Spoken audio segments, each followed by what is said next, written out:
రంజాన్ మాసంలో ఈ రోజు మా కళ్యాణదుర్గం ప్రాంతంలో మొత్తం ప్రాంతం నుంచి వేల మంది ఇక్కడికి ఇఫ్తార్ విందు కోసం రావడం జరిగింది. చాలా సంతోషకరం. నేను అదృష్టవంతుడనే చెప్పాలి. ఎందుకంటే ముస్లిం సోదరులు ఎంతో ప్రేమ అభిమానాలు చూపడం చాలా సంతోషకరం. కూటమి ప్రభుత్వం ఏదైతే ఉందో తెలుగుదేశం పార్టీ ప్రభుత్వం, చంద్రబాబు నాయుడు కావచ్చు, పవన్ కళ్యాణ్ గారు కావచ్చు, నారా లోకేష్ బాబు గారు కావచ్చు, మన ప్రభుత్వం వచ్చిన తర్వాత ముస్లిం సోదరులకి ఏవైతే ముందు ఉన్న గవర్నమెంట్ లో ఆగిపోయో అన్ని కూడా వాళ్ళకి ఇవ్వడం జరిగింది. ముఖ్యంగా మా కళ్యాణదుర్గం ప్రాంతంలో నేను మా ముస్లిం సోదరుడికి పెద్ద దిక్కు ఉంటూ వాళ్ళకి ఏ సమస్య ఏది వచ్చినా కూడా ముందుండి నడిపించే బాధ్యత నాకు అవకాశం ఇచ్చారు.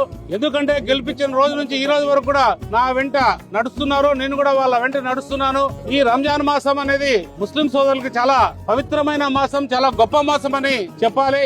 మనం కూడా ఈ మాసంలో ఎంతో కొంత మనం చేసుకునే దాంట్లో కొంత చేస్తే భగవంతుడు వస్తాడనేది నమ్మకం. ఆ అల్లా నమ్మకాన్ని ఈ రోజు కాదు, గడిచిన 15 సంవత్సరాల నుంచి కూడా మేము పాటిస్తున్నాం. ఎందుకంటే మా కంపెనీలో చాలా సంవత్సరాల నుంచి కూడా 500 మందితో చీరలు లేదా ఇట్లాంటివి ఇవ్వడం ప్రారంభిస్తే ఒకనొక స్థాయిలో 20,000 మంది దాకా కూడా వెళ్ళాం. అంటే ఎప్పటికప్పుడు మాకి అల్లా ప్రోత్సహిస్తూ మా ఆదాయాన్ని పెంచుతూ మా ఆదాయంలో ఇక్కడున్న ఎంతో కొంత ఇవ్వడానికి అవకాశం కల్పిస్తున్నాడంటే ముఖ్యంగా అల్లా దయ వల్ల నేను ఖచ్చితంగా చెప్పాలి.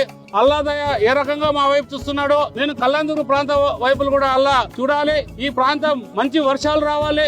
ఎందుకంటే రైతాంగం ఉన్న ప్రాంతం కాబట్టి అన్ని రకాలుగా కూడా ఈ ప్రాంతం అభివృద్ధి కావాలి. మా ముఖ్యమంత్రి గారు ఏదైతే ఉన్నారో భైరవనదిప్ప ప్రాజెక్టు పూర్తి చేశారని హామీ ఇచ్చారు. పూర్తి జరుగుతుంది. రాబోయే కాలంలో 114 చెరువులు కాకుండా 143 చెరువులు కూడా నీళ్లు వస్తానని మా ముఖ్యమంత్రి గారు తెలియజేయడం చాలా సంతోషకరం. అలాగే ఈ నేలని ఎప్పుడు కూడా సస్యశ్యామలతో ఉండాలని అల్లాని ఎప్పుడు కూడా దీవించమని కోరుకుంటూ నాకు ఈ అవకాశం ఇచ్చిన మీ అందరికి కూడా కృతజ్ఞతలు చెప్తున్నా. ముఖ్యంగా చంద్రబాబు నాయుడు గారికి, పవన్ కళ్యాణ్ గారికి, నారా లోకేష్ బాబు గారికి నేను మనందరి తరఫున మా ప్రాంతం తరఫున వాళ్ళకి కృతజ్ఞతలు, ధన్యవాదాలు తెలియజేస్తున్నా. అల్లా ఎప్పుడు దీవెనలు ఉంటేనే మనం కూడా అభివృద్ధి అవుతామనేది నేనే దానికి ప్రత్యక్ష సాక్ష్యం. అల్లా దీవెనలు ఎప్పుడు అందరికీ ఉంటారని భగవంతుని ప్రార్థిస్తున్నాను.